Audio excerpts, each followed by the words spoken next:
The Wisconsin primary election is less than 2 weeks away. While the presidential candidates are dominating the headlines, in Onalaska, election officials are gearing up for an unusual election thanks to 3 write-in candidates. News 8's Cal Dimke joins us with more.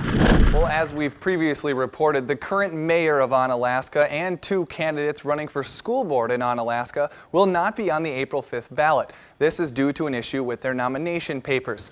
With absentee voting beginning a few days ago, election officials already know by the high number of votes turned in thus far, they'll have a lot of ballots to count next week. Having one candidate running a write-in campaign is very unusual and most often not successful, says UWL political science professor Joe Heim. The campaigns have to spend more money.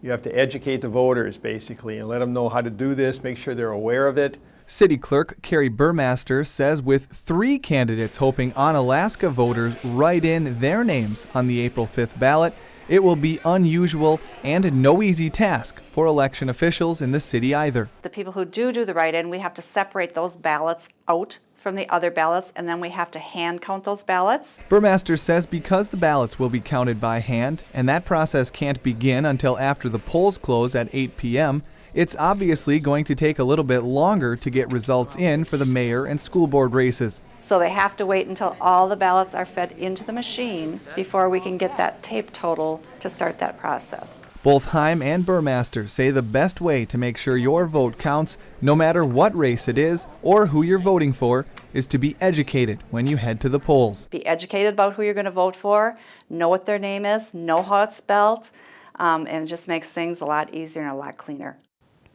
The Wisconsin Government Accountability Board estimates about 40% of eligible voters in the state will head to the polls, which would be the highest turnout for a presidential primary since 1980. Yeah, now, do voters have to actually spell the write-in candidate's name correctly in order for it to count? Good question, and the answer is actually no. Okay. You don't have to be exactly correct. It just has to be close enough, but the election officials do say try and be as close as you possibly can and write it as neat as you can, because you are leaving it up to chance, a discretion, I should say, by the election official if it is spelled incorrectly. All right, thank you so much, Kyle. Absolutely.